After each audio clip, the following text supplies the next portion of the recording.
Russian illustrator Ivan Bilibin was born in St. Petersburg, and as a young man he studied art there and in Munich. And it was while in Munich he became exposed to the influence of the Art Nouveau movement. And this influence immediately became evident even in his early monochrome magazine work. Towards the end of the 19th century, Bilibin was commissioned by the Ministry of Culture to illustrate a series of folk tales in both monochrome and, unusually for Russia at that time, in full colour. The first of these was Ivan the Tsar's Son in 1899, and others such as Vasilisa the Beautiful and Maria Marevna followed, all of which were executed with the same graphic assurance and aesthetic appeal. Bilibin made great use of folk art motifs and borders to frame the images, and stylistically his work resonated with the linear sophistication of both Alphonse Mucha and the Japanese woodblock prints of Hokusai. And combined with his washes of watercolour, the illustrations took on a compelling stained glass window quality. In 1905, Bilibin had a brief flirtation with political cartoons, but it didn't last long and he continued to create yet more popular narrative work. In 1909, he was asked to design the stage sets and costumes for the Moscow premiere of the opera The Golden Cockerel, and his association with this prestigious production drew the attention of Moscow society and nobility. Several similar commissions followed, and it was his theatrical work rather than his illustration for print which occupied most of his time in the next few years. In the wake of the 1917 revolution, Bilibin left communist Russia, and after a few years travelling and painting, he eventually settled in Paris in 1925. There he continued to exploit his reputation in theatrical circles, and his books were by now being translated for publication throughout Europe. Consequently, the books he illustrated between the mid-20s and 30s, such as the Middle Eastern tale The Flying Carpet in 1924 and 1933's The Fisherman and the Golden Fish, achieved far wider recognition than the work created in Russia. In the 1930s, Bilibin's production of bookwork slowed down, and for a few years he concentrated on painting murals and more theatre work. In 1936 he decided to return to Russia, where he completed his version of Andersen's The Little Mermaid a year later. But this move ultimately proved to be an unwise decision, as in 1941 Bilibin was one of thousands killed during the German siege of Leningrad. Franz Wacik is yet another in a long list of remarkable individualistic illustrators who we know alarmingly little about. He was born in Vienna and in 1902 went to study at the Vienna Art Academy. And other than the year he died, that's about it for biographical detail. Luckily, there is a lot of surviving printed work, so we know that Wacik created a prodigious amount of distinctively stylized illustration for the Austrian humour magazine Die Musket from 1906 onwards.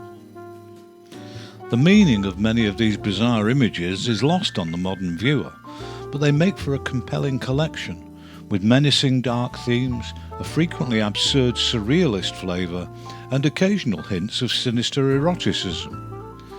Even during the Great War, his more propagandist images continued to make use of these strange devices. Like most of his contemporaries, Wacik created plenty of skillfully executed monochrome illustration, but by far the bulk of his output at this time was duotone. This relatively inexpensive two-colour print method was commonly used in publishing, and usually the colour was applied by the printer, frequently with little regard for aesthetics. In Wacik's case, the colour separations were almost certainly created by him, and consequently they formed an integral defining aspect of the work. On occasion, a third colour gave even greater opportunity for creative combinations. In 1915, Wacik illustrated the children's book Prince Eugene the Noble Knight, and its popularity brought his work to the attention of a wider audience. This was one of Wacik's earliest uses of full colour, and it shows in its very basic application. But from this point onward, Wacik increasingly devoted himself to book illustration, and his highly successful interpretations of the stories of Hans Christian Andersen and the Brothers Grimm in particular demonstrated how his colour application quickly became increasingly sophisticated and expressive. Throughout his later career, alongside the increasing volume of colour illustration, Wacik continued to work in both monochrome and duotone when required, and the last dated published example of Wacik's work I could find is from 1935. And this remarkable, prolific and almost forgotten illustrator died in 1938 at the age of 55. The curiously named Gluyas Williams was born in San Francisco, and having graduated from Harvard in 1911, he left for Paris, ostensibly to study art, but with no particular ambition in mind. On his return to the States 6 months later, Williams stumbled into a job at the art department of the magazine The Youth's Companion. There's no evidence of what he produced at this rather drab publication, but by 1916 he was also starting to enjoy some success with his cartoons in more prestigious, fashionable magazines such as Collier's and Life.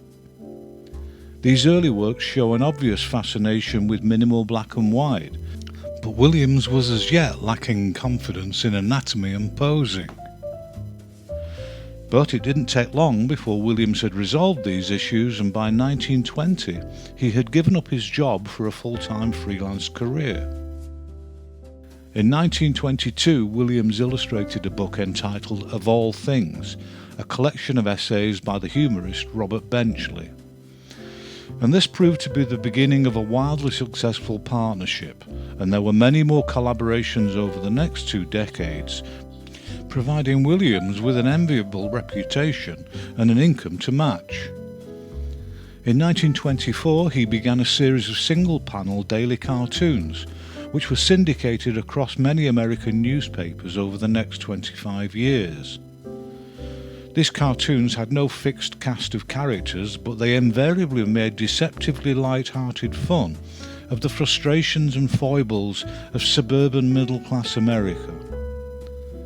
The mid-20s saw Williams at the peak of his profession, and in 1926 he also became a regular feature in The New Yorker, while continuing to churn out even more illustrations for Life, Collier's and others. Williams manifestly had no interest in colour, and his skillful use of clean uniform line work balanced with solid black really didn't need it. From time to time, mechanically applied grey halftone was used to shade some areas, and even limited colour on occasion, but this added little if anything. The only example I could find of Williams' work in colour, which looks manually applied, is in this duotone Texaco oil ad campaign.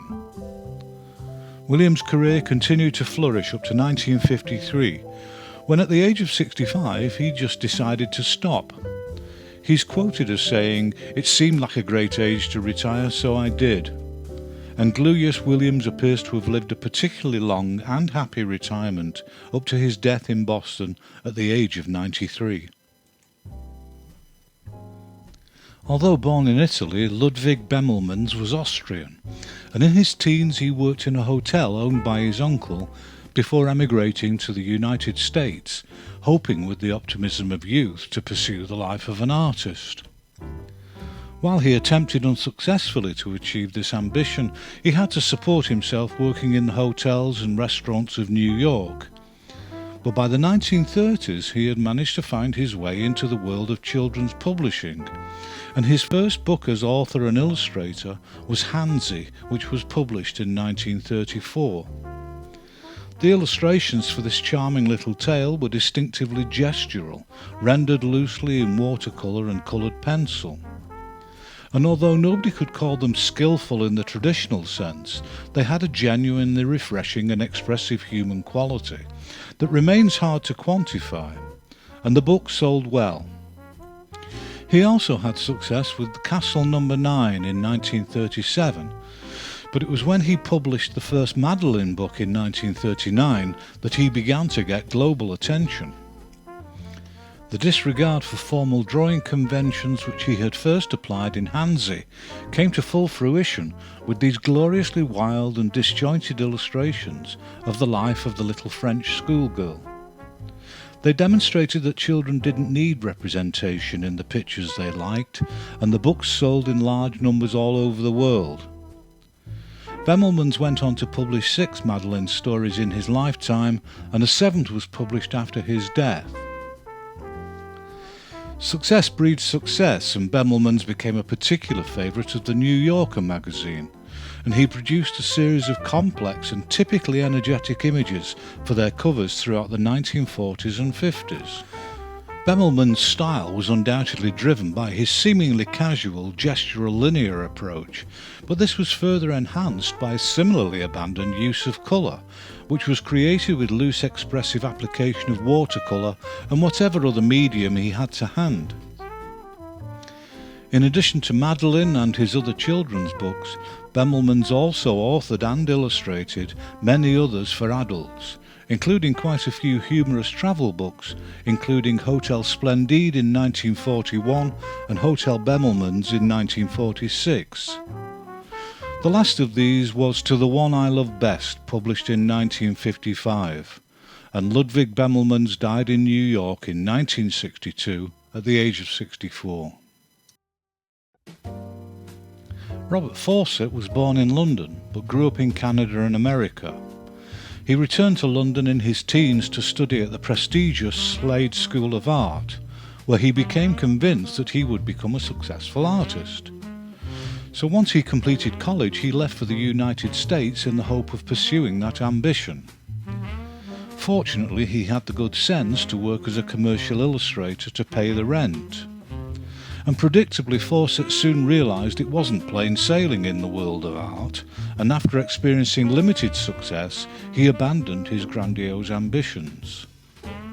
Although disappointed, he threw himself into producing story illustrations and full-page ads, which appeared in any number of popular magazines, and he quickly established an enviable reputation with work for the Saturday Evening Post, Collier's and Cosmopolitan.